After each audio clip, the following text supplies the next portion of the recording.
Le ministère du Saint-Esprit dans les derniers jours. Il existe un enseignement commun concernant le ministère des derniers jours du Saint-Esprit qui est lié à la croyance que les saints de la tribulation ne sont pas des membres à part entière du corps de Christ. Cette doctrine déclare qu'une fois que les croyants actuels sont enlevés de la terre, le Saint-Esprit quittera la terre avec eux pour ne jamais s'en retourner de la même manière. Plutôt que de demeurer à l'intérieur du croyant comme il le fait maintenant, l'interaction du Saint-Esprit avec les croyants pendant la tribulation ressemblerait davantage à la façon dont il exerçait son ministère à l'époque de l'Ancien Testament. En ces jours-là, l'Esprit venait sur les gens pour une tâche ou un appel spécifique, et une fois que la tâche ou l'appel était accompli, l'Esprit pouvait les quitter, ce qui arrivait souvent. Les croyants de l'Ancien Testament ont eu une expérience du Saint-Esprit très différente de celle des croyants en ce moment. Depuis l'activité intense de l'Esprit sur les 120 disciples à la Pentecôte, il y a 2000 ans, chaque vrai croyant qui reçoit Christ comme son sauveur a été scellé de l'Esprit. Contrairement aux saints d'autrefois, où l'Esprit ne pouvait que venir sur eux, les croyants peuvent maintenant faire l'expérience de la présence permanente et en eux du Saint-Esprit qui habite à l'intérieur de chaque croyant né de nouveau. Depuis la première Pentecôte, la présence du Saint-Esprit dans nos cœurs est une garantie que nous recevrons tout ce que Dieu nous a promis en Christ. En lui, vous êtes aussi, après avoir entendu la parole de la vérité, l'évangile de votre salut, et avoir cru en lui, vous avez été scellés du Saint-Esprit qui avait été promis, lequel est un gage de notre héritage pour la rédemption de ceux qu'il s'est acquis à la louange de sa gloire. Éphésiens 1, versets 13 et 14. Si quelqu'un n'a pas le Saint-Esprit qui demeure en lui, il n'appartient pas au Christ. Pour vous, vous n'êtes point dans la chair, mais dans l'Esprit, s'il est vrai que l'Esprit de Dieu habite en vous. Or, si quelqu'un n'a point l'Esprit de Christ, celui-là n'est point à lui. Romains 8, verset 9. Le Saint-Esprit est un esprit qui donne la vie, et il ressuscitera les corps de ceux qui meurent dans le Seigneur. Mais si Christ est en vous, le corps est bien mort à cause du péché, mais l'Esprit est vivant à cause de la justice. Et si l'Esprit de celui qui a ressuscité Jésus des morts habite en vous, celui qui a ressuscité Christ d'entre les morts rendra aussi la vie à vos corps mortels par son Esprit qui habite en vous. Romains 8, versets 10 et 11. Le Saint-Esprit habilite les gens à porter le message de l'Évangile et à être témoins du Christ. Mais il leur dit, ce n'est pas à vous de savoir les temps ou les moments que le Père a fixés de sa propre autorité, mais vous recevrez la puissance du Saint-Esprit qui viendra sur vous, et vous me servirez de témoin tant à Jérusalem que dans toute la Judée et la Samarie et jusqu'aux extrémités de la terre. Actes 1, versets 7 et 8. Le Saint-Esprit nous guide dans toute vérité. Mais quand celui-là, l'Esprit de vérité, sera venu, il vous conduira dans toute la vérité, car il ne parlera point de lui-même, mais il dira tout ce qu'il aura entendu, et vous annoncera les choses à venir. Jean 16, verset 13.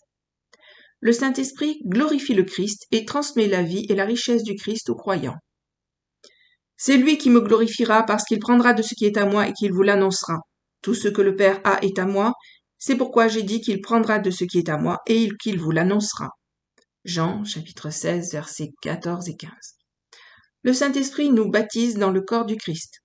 Nous avons tous en effet été baptisés dans un seul esprit pour former un seul corps, soit juif, soit grec, soit esclave, soit libre, et nous avons tous été abreuvés d'un seul esprit. 1 Corinthiens 12, verset 13.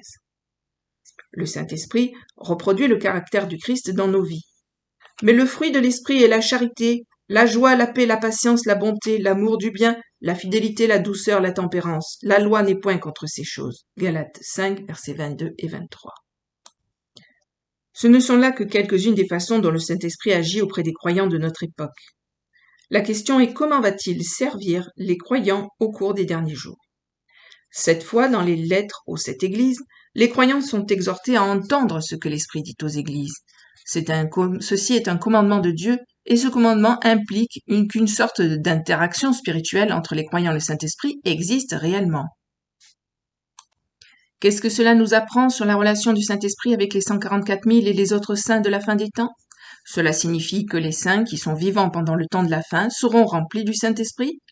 Que nous dit le livre de l'Apocalypse sur la manière dont le Saint-Esprit agit dans les derniers jours? Les 7 esprits. La première mention du Saint-Esprit dans l'Apocalypse se trouve dans le tout premier chapitre du livre. Jean aux 7 églises qui sont en Asie, la grâce et la paix vous soient données de la part de celui qui est, et qui était, et qui sera, et de la part des 7 esprits qui sont devant son trône. Apocalypse 1, verset 4. Dans la salutation d'ouverture du livre de l'Apocalypse, le Saint-Esprit est appelé les 7 esprits devant le trône de Dieu dans le ciel. Une interprétation littérale de ce passage conduirait à croire qu'il existe 7 Saint-Esprits individuels. Nous savons qu'il n'y a qu'un seul esprit, nous devons donc supposer que le nombre 7 est un code, une partie de la représentation symbolique de l'esprit dans l'Apocalypse. Comme nous l'avons déjà noté, le nombre 7 représente la plénitude ou l'achèvement, ainsi que la divinité. Le Saint-Esprit est donc la représentation pleine et complète de Dieu et est lui-même membre de la communauté divine composée du Père, du Fils et du Saint-Esprit.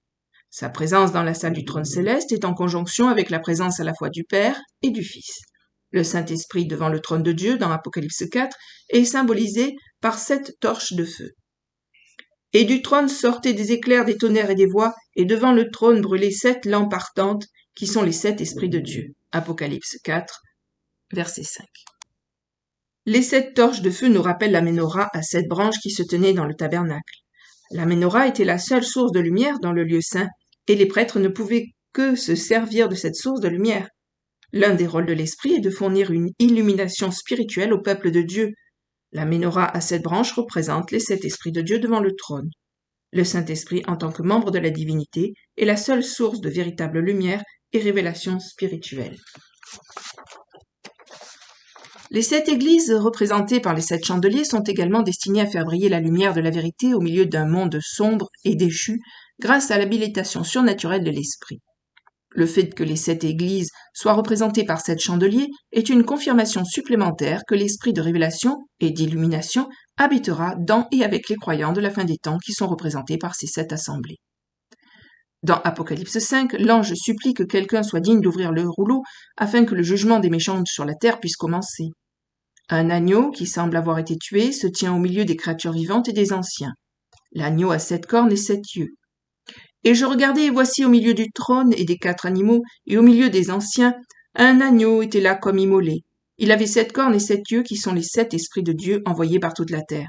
Et il vint et prit le livre de la main droite de celui qui était assis sur le trône. Apocalypse 5, versets 6 et 7. L'agneau tué est Christ. Ces 7 cornes symbolisent la force et la puissance de l'esprit qui est présent en Christ. Les yeux représentent l'omniscience de Dieu que le Christ partage également.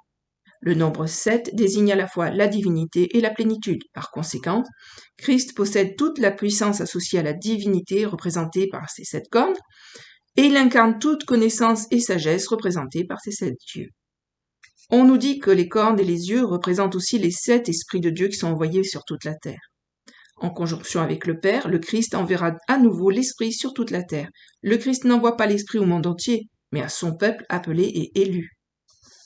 Et je prierai le Père qui vous donnera un autre consolateur pour demeurer éternellement avec vous, l'Esprit de vérité que le monde ne peut recevoir parce qu'il ne le voit point et ne le connaît point. Mais vous le connaissez parce qu'il demeure avec vous et il sera en vous. Je ne vous laisserai point infidèle, un orphelin, je viendrai à vous. Jean 14, versets 16 à 18. Bien que les apôtres et l'Église primitive aient été les premiers à faire l'expérience de la présence permanente de l'Esprit, ils ne seront pas les derniers. Le ministère de l'Esprit, qui a commencé avec l'Église primitive, a établi le modèle de la façon dont le Saint-Esprit opérerait dans et à travers tous les croyants, à tout moment. Le Christ a appelé le Saint-Esprit l'Esprit de vérité. À l'approche de la fin des temps, le monde en général s'intéressera de moins en moins à la vérité, en particulier à la vérité spirituelle, choisissant plutôt d'embrasser les mensonges de Satan. Ceux qui sont nés d'en haut accueillent la vérité qui brille comme une lumière dans leur cœur et dans leur esprit. En marchant dans la lumière de l'esprit, ils illuminent le monde qui les entoure. Contrairement aux habitants de la terre et aux faux juifs, les croyants recevront et accueilleront volontiers l'esprit de vérité. Jésus a dit à ses disciples que l'Esprit habiterait un jour à l'intérieur des croyants et qu'il ne resterait pas simplement avec eux. Pendant que nous marchons dans ce monde, le Christ est avec nous via la personne du Saint-Esprit, de sorte que nous ne soyons jamais laissés sans sa compagnie et ses soins. Les croyants ne sont jamais abandonnés par Dieu. Les saints vivant dans les derniers jours ne seront pas non plus abandonnés. Le Christ sera avec eux par la présence permanente du Saint-Esprit. Fin de la lecture. À bientôt. Merci. Au revoir.